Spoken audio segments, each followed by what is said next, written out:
Hello, everybody. Welcome to today's Drop In and Learn. We have on the line today Sarah and Mark from our install department. And part of the point of these Drop In and Learns is just to get to know some of the folks here in the office, also give you guys opportunity to get to know each other a little bit more, and then also learn about a process in a deeper way. So we have a bunch of questions we're going to be asking Sarah and Mark today, and then we're going to open it up for questions at the end. We're going to bring Adam back on here, and he's going to wrap us up. So without any further ado, it's my honor to introduce you to Sarah and Mark. So Sarah, let's start with you. How long have you been with Wallside? About 2 years in total. 2 years. Okay.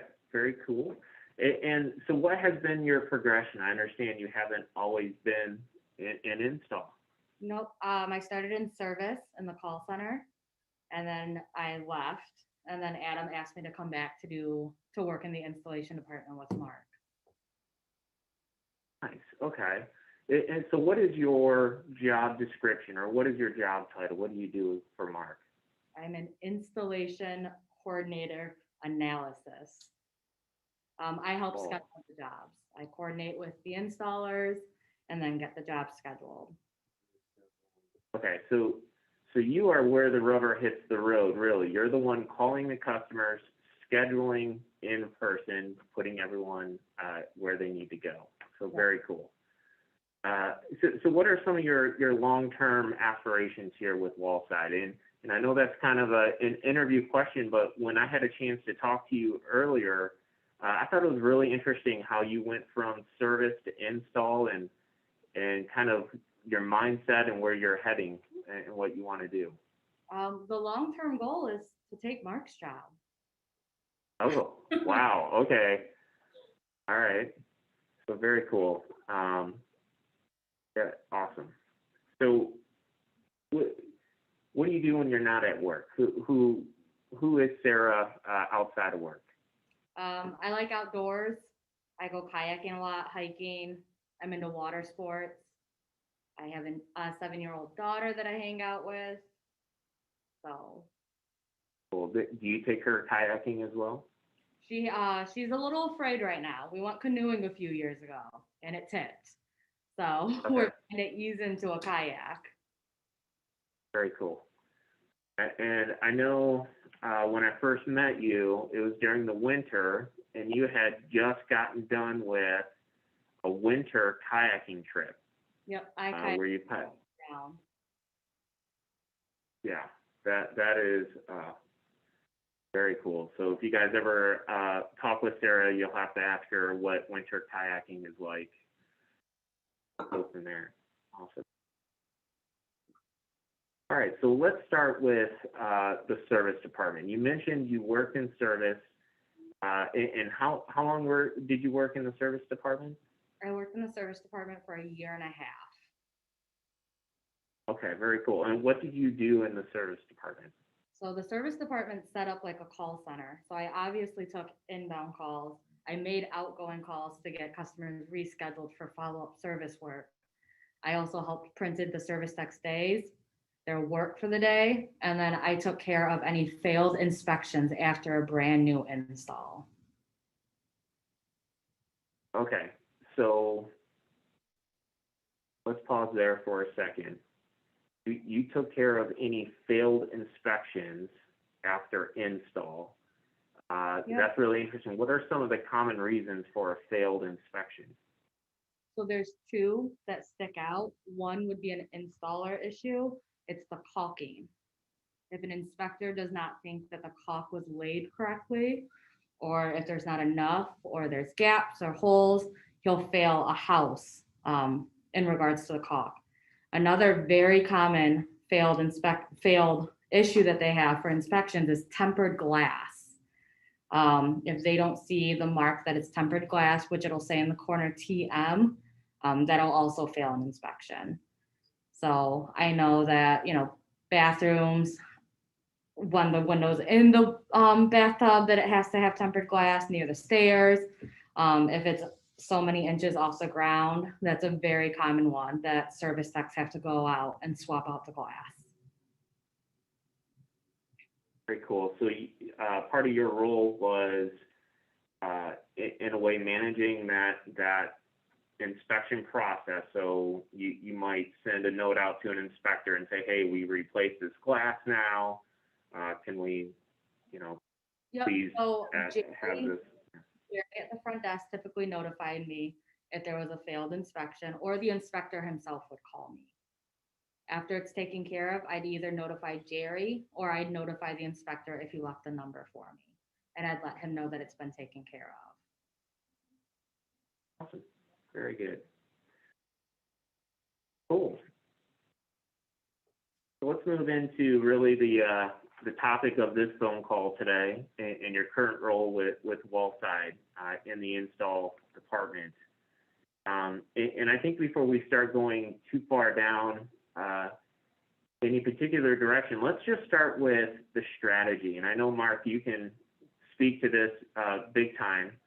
How many jobs can fit on a particular day? How is that calculated? What is the strategy behind that?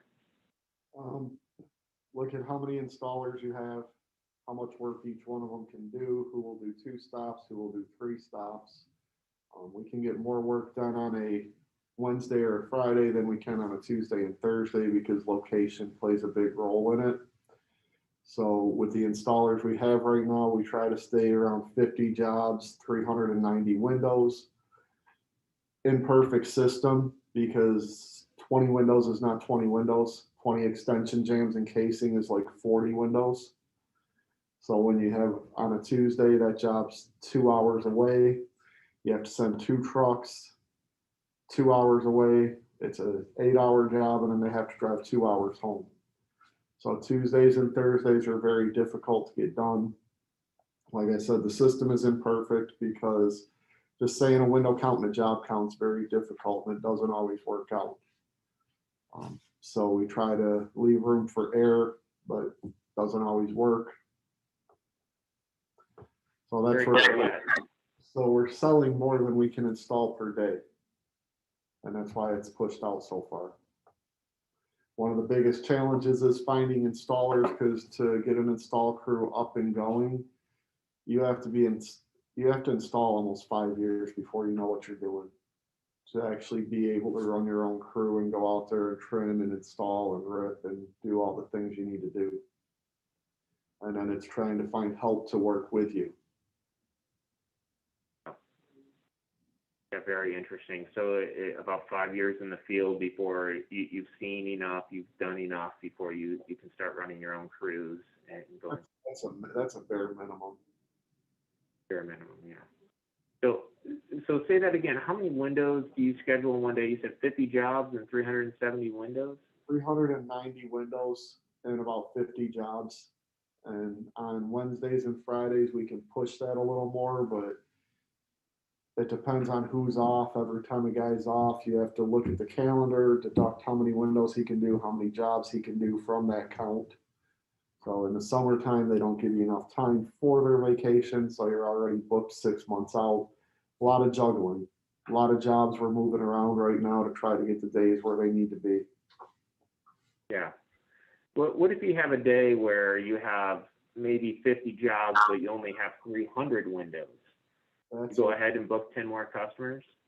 No, that's an absolute nightmare because you can only do so many jobs. I try to keep the average window count per job at 7.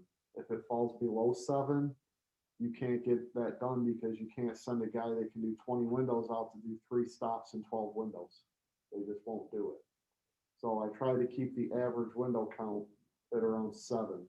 So when they're scheduling and they're looking at the numbers, they're dividing how many windows by how many jobs. And if it falls below 7, they know they have to put more big jobs in there versus small jobs.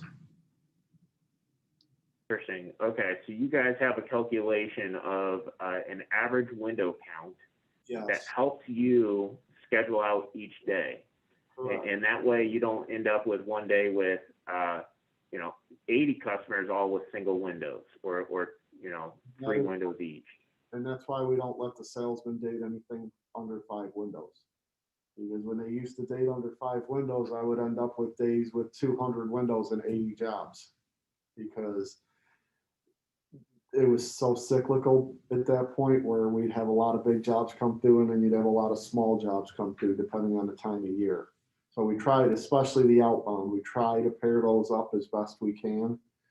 But you can't send a guy out to do 3 stops on an outbound day either. There's just no time in the day to get it done. Yep. Okay. So it sounds like there's, a huge strategy behind getting each day booked out. You're looking for an average job size of 7 windows on average, 50 customers, 370 windows. Is that our max capacity, or does that, why 50? Why that number? Because I know how many guys will do 3 stops and how many won't. So we have 35 local crews. I know you got to factor in there's 1-stop jobs that are 20 windows, then there's jobs that are 15 that you can put 2 with. So you're factoring the amount of jobs with how many crews you have and how many will do 3 stops, how many will do 2, and how many do 1.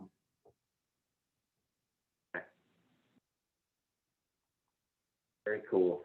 All right. Sarah, and of course, Sarah and Mark, this is a joint effort here. How do you know which dates are open and what customers to put where? That the dates as far as being open is very difficult because when a salesperson sells a job, if they don't get it in here right away, the numbers are in Salesforce, but they don't get put into Fenavision. Could be if they hold on to the job a week. Takes Callie a few days to get it through her. Then it takes Nicole a few days to get it put into the system. We could have a 2-week lag between when the job was sold and when those numbers are in Fenavision. So the girls have to look both in Salesforce all day because when you put your results in, that's where accuracy becomes important.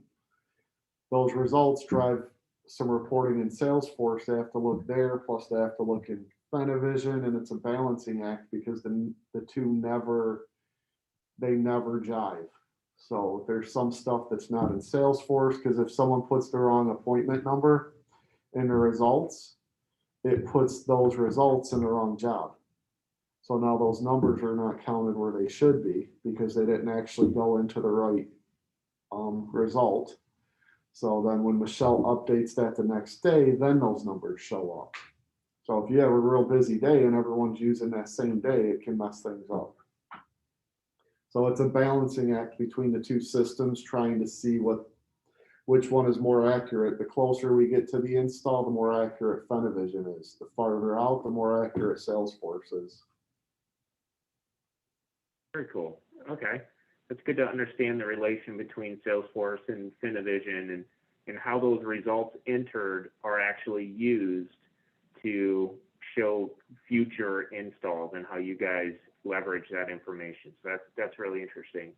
Well, my hope is once you get the digital sales tool up and going and people are putting in the options as they sell, that it'll give us a more accurate picture of what the day truly is. Because right now it's just 2 numbers. Doesn't really tell me if there's alters, if there's bays, if there's extension jams casing. It doesn't tell me any of that. So once we're putting options in from the point of sale, we'll be able to look at the installation numbers farther out and have a better picture of what's there. Very cool. Very cool. So Sarah, you're the one that's actually calling the customers, right? Yes. Walk me through that process. So you start with a stack of paper, and Yep. then you're looking at a schedule. And how do you know which customer? What's your process of selecting the dates for those customers, and what does that look like for you? So Mark has mentioned earlier that we have outbound days. Monday, we go to Ohio. Tuesday, we go to the west side. Wednesday, we go to like the middle, like Lake Orion area. Thursday, we go to the Thumb, and then Friday is all local trucks. So that's what I look at first, if they're going to be an outbound day or not. As Mark had said, we do about 50 jobs a day. we don't want to exceed between 20 and 23 outbound jobs, because not all of our guys will go outbound. Some won't go to Ohio. A lot of them don't like going to the west side. So that's why we try and keep that number around 20 to 23 jobs. So that's what I look at first, what days they're going in. The second thing I look at is the average as of right now. As Mark said, it's not the most accurate number, just because on Salesforce, that shows me Scott Lefevre and Joe Q as well. So I look at Fenavision just to get a general idea of what our average looks like. I try to pair, if the average is below 7, obviously I'll try and pull out big jobs first and stick them there. And if the average is super high, like 8 or 9, which typically it is when we're starting with a new week, just because the sales reps are only allowed to date bigger jobs in the house anyways. And then I try and focus on there. If I have a 1 window job in Kalamazoo, I try and pair that up with like a 9 or 10 window job in Kalamazoo as well. We can't make an installer go to Kalamazoo for a 1 window job if there's nothing around it. So if I don't have anything for the next 3 Tuesdays in December, then I may have to push that job out, because by the time that day comes, the installer might give it back anyways. So I try to pair them up, with Port Austin. I try and keep Port Austin with Port Austin, just because it's one of our farther points.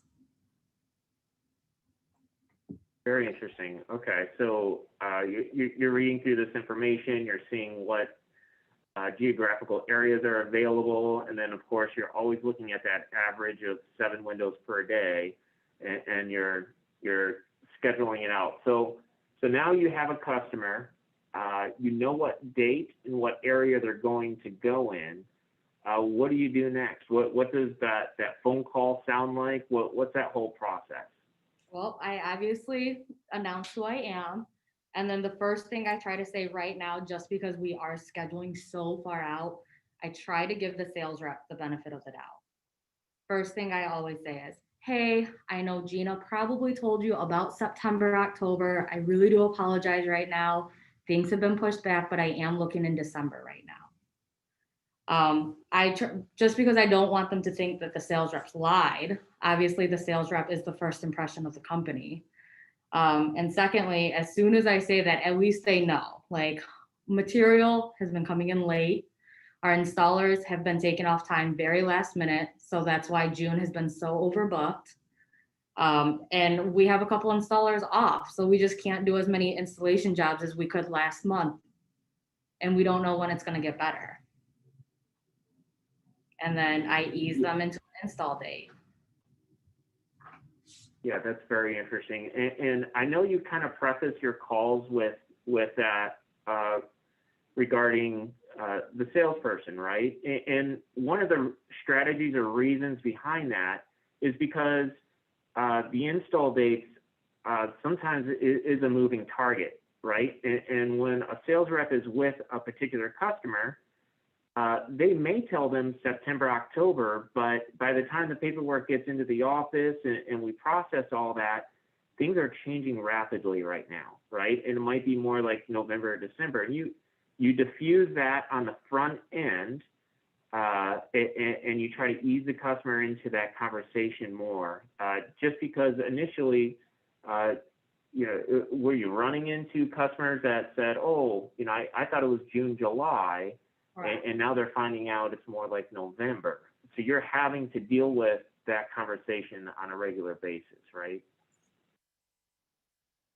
Yep, very interesting. Okay. How many calls are you making a day? How many customers do you speak with? About 100, especially if I'm calling brand new contracts. If I reschedule jobs, it's probably on the lower end. Okay, so you're talking to roughly 100 customers every day. Yes. Just moving them around, getting them on the schedule. Wow. Wait. So what are some of the common questions customers are asking you? What they need to do to prep for their installation. What does the day look like when they do get new windows? Those are the most common ones I get. So. Okay. They're a lot of times under the misconception that they're going to take one window out, put one window in, take one window out, put one window in. The installers are gonna rip all the windows out, and then someone's gonna come behind and start screwing windows in. That's one thing that almost every customer had no idea. They've also been told by sales reps that they cover everything in their home. That is extremely incorrect. Installers will throw down a tarp right in front of the window, but that's about the extent to it. There's gonna be scratches on their drywall. They're cutting out windows. They're doing major construction on their home. Minor damage is to be expected. They may have to touch up the paint. There's gonna be screw holes and nail holes that they missed or didn't caulk. There's gonna be debris. The inside caulk has a smell. And like Mark said, your home's gonna be open up. So if it's a 95-degree day, every window is gonna be missing. Even during the winter, same thing. It could be 30 degrees and installers will pull out all 10, 15 windows that you have. It doesn't matter. If they do it one window at a time, it's gonna take too long and they're gonna have guys sitting there watching you because, you know, you don't need 6 guys for one window. Yeah, very good. So that's an Another excellent big point. question is, another big is it's an outside install, so they don't have to come in my house. They do have to come in your house. Yep. Yeah, very good. So, you have a lot of prep conversations with customers then. That's one of your most, your frequently asked questions, right? What's the install going to be like? When are they going to get here? And then that list that you just went through, is that a common conversation you have then? You talk about all those details of the move, about the caulk or of the install, about the caulk being, you know, having an odor, all your windows being out at the same time, and it, right? You have that pretty regularly there. I would say like 1 out of 10 calls a day that I get that. Every few calls, Okay, so they ask the same questions. very good. All right. So I'd imagine with 100 phone calls a day, just with the sheer number of those phone calls, you're going to have a certain percentage every day that are not happy with that phone call. Either they're not happy with what you just told them about the install, or they're not happy about the install date, or, you know, something goes sideways with that customer. How is that handled? Well, I try to ease them. So if they're not happy about the installation date, I'm gonna jump to your last question, Dave. We do have a cancellation list. It's on Salesforce. We don't utilize it right now just because of how booked we are, but that seems to ease everybody's mind that I do have a cancellation list. By chance, if things got better, we got 5 new install crews or whatever the case may be, and we can do more installations a day, we would utilize that list. That list we primarily use for like January, February, March, and April. Those are our slower months, but I mean, we still can use it all year round. So Okay, so you have so there's an actual cancellation list. yep. And if a customer is escalating a scenario or a situation, you're going to right away just put them on that list.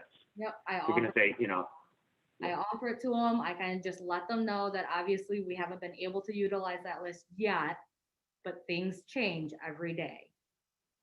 You know, so I'm more than happy to put you on that list. And if anything opens, I can call you.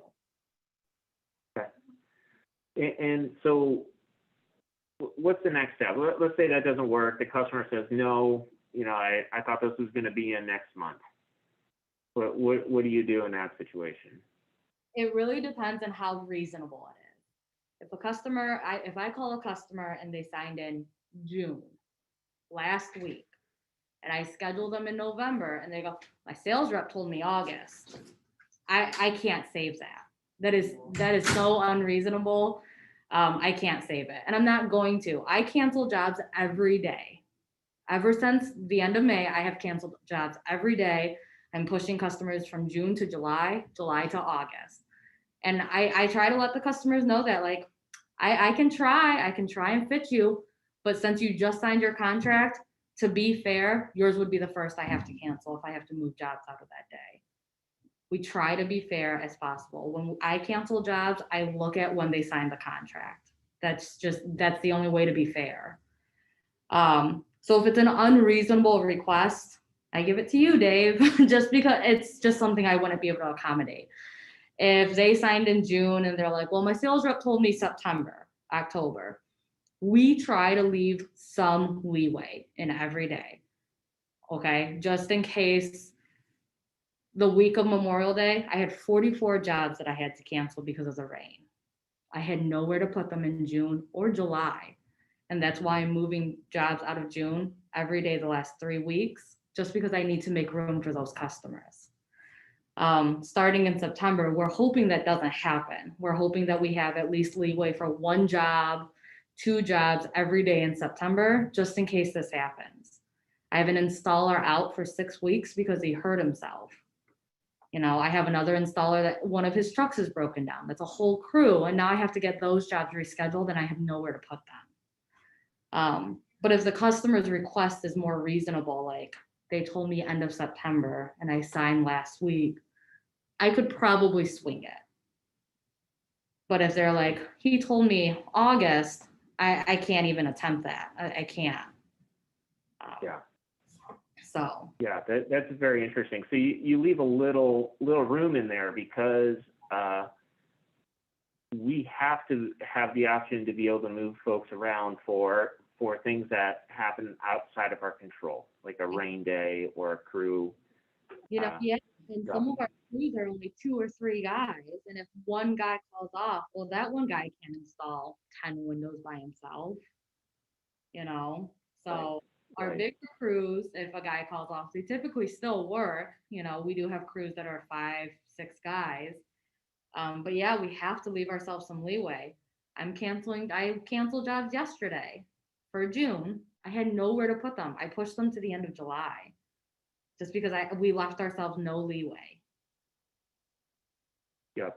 So when we pack the schedule to the absolute brim, it literally has it causes the operations to come to a screeching halt because you have no more room to move cancellations or do exactly what you just mentioned, having to move customers around. Yep. Okay, that makes perfect sense.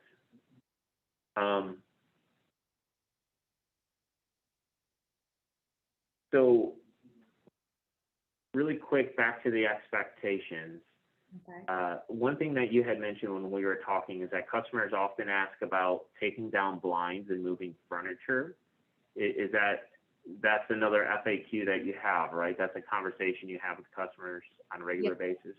A lot of customers have, okay, I shouldn't say a lot.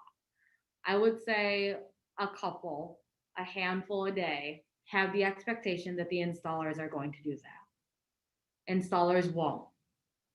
If it's a couch, a dresser, yeah, they'll probably help you. If it's a fancy old record player, the installers won't touch it. An aquarium, I just had an installer, the lady asked them to move her aquarium. If they feel like they could be held accountable if something happened to the product that they're moving, they won't do it. Same with the window brackets, blinds, and curtains. If it's some fancy, custom made, delicate window bracket, they're not going to move it. Yeah, and just kind of a word to that, you know, so the day of the appointment with the sales rep, the customer does receive a piece of paper. It's, you know, a whole list of points of things that they have to do to get ready for install.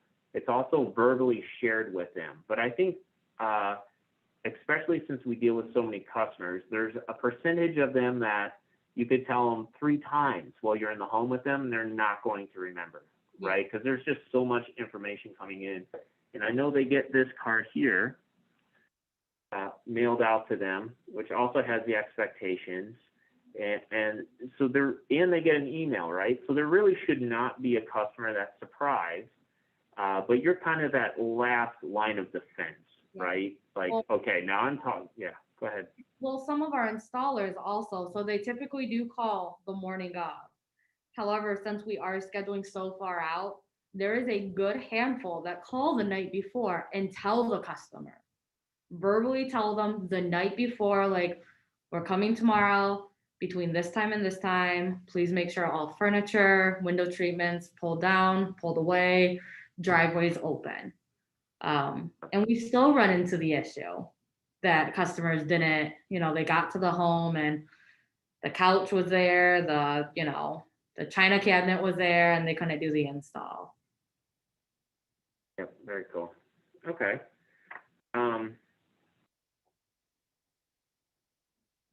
So maybe 1 to 3 customers a day, somewhere in there. We have what's called the partial install. Yeah. And for whatever reason, we're not able to finish the job the day of. Maybe it was a mismeasure or something happened, right? Correct. What does that process look like? How quickly can we get them back on the schedule? So the installers will write down what was wrong, a new size, if it was like a mismeasure, what they're missing. It could be the wrong trim, broken glass, broken window, and then they turn it in.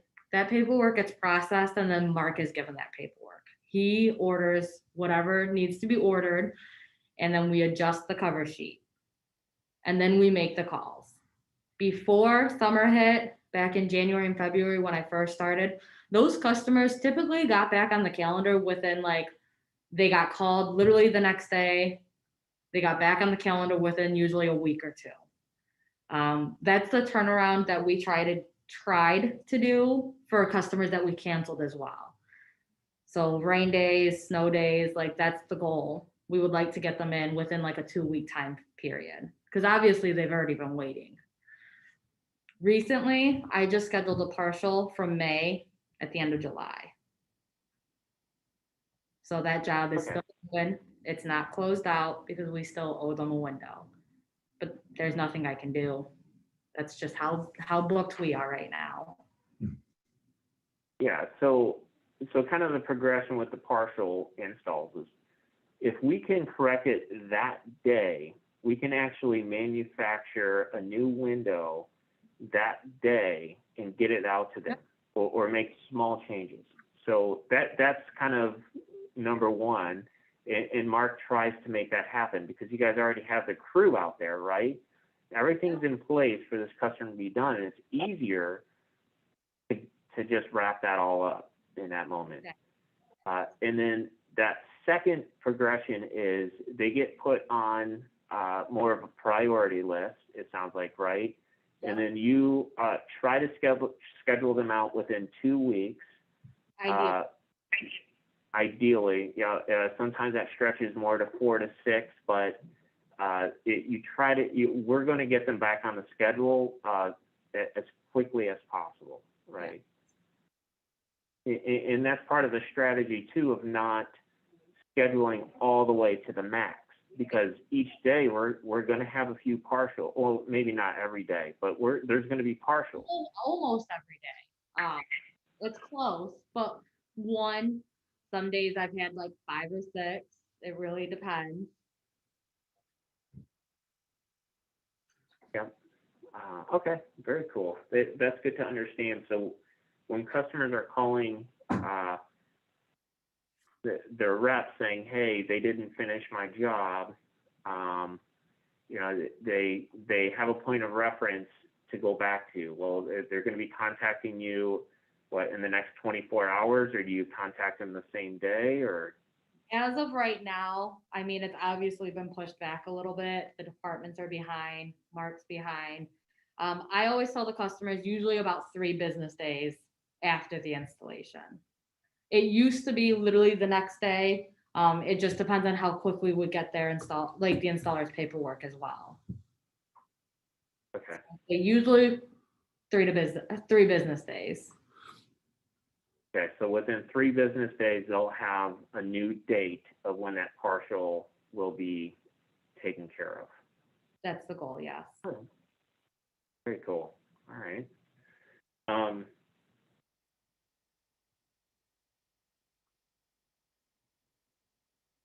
So you've answered this last question about the cancellation list and how that works.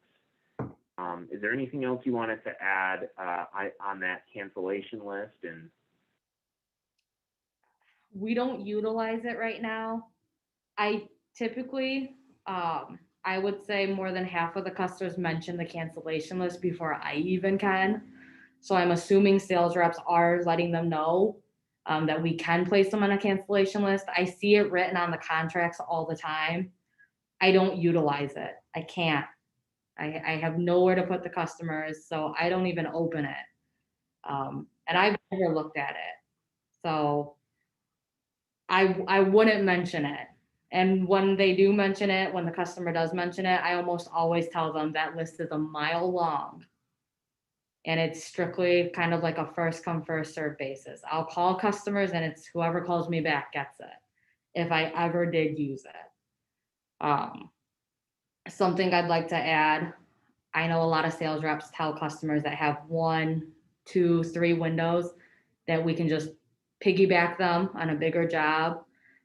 As Mark had said, we need to keep that average to a 7. And we do have some installers that won't do small jobs. They won't make any money. They would lose money. So that it doesn't matter to me. If you have a 1 window job and you're in a very hot spot area where we do a ton of installations, if I don't have that room, I'm not going to put them there, because that's the first thing an installer will give me back. And I understand, if you have 6 guys on your crew and you're going out for 1 window and you only make $125, you didn't even make enough to pay your guys. So that's the only thing that I hear a lot of, that I don't piggyback. I won't expedite one customer that just signed last week because they only have 1 window. I'll keep them where I'm scheduling everyone else in November and December. 20 windows, it doesn't matter. I'm not going to overbook the installers, because then I'm just going to run into what I'm doing now. So. Yep. Very cool. Sarah, thank you so much for being willing to jump on here and share about your position there. Yeah. And thank you, Mark, for allowing her to, and for you joining us as well, coming in and sharing about the install department. I know that working towards a sooner install date is on everybody's mind, and just getting a sense of just kind of the faces that are working hard at doing that, and even the folks that are dealing with customers directly, like yourself, Sarah, that has to have 100 conversations every single day about the install date and helping customers get on the schedule. So we appreciate what you do, and keep up the hard work. Thank you very much for joining us. Mark, I don't know if you're about to walk. I want to open it up for questions because we have a little bit of time. If anyone has any questions, you can raise your hand and I'll unmute you, or you can type it out. But if there's not any questions, I'm going to turn it over to Adam and wrap us up. I'm not seeing any hands. Any questions? Well, thank you, Sarah, and thank you, Mark. I wanted to thank you both for kind of giving and pulling back a little bit of the curtain regarding around installation scheduling. And hopefully from the sales perspective, we understand the challenge that you're facing as customers want their windows now. And everyone is especially in today's day and age, everybody wants things quicker, and we can't deliver that. But there's a number of challenges that we're facing internally in trying to schedule all these. So hopefully the goal of today was to provide more of a detailed look at how we do installation scheduling and the challenges that we're facing today. And hopefully you can understand that ultimately this is a team sport, that we have to work together to service our customers. Setting the customer up for false expectations doesn't necessarily help us as a company.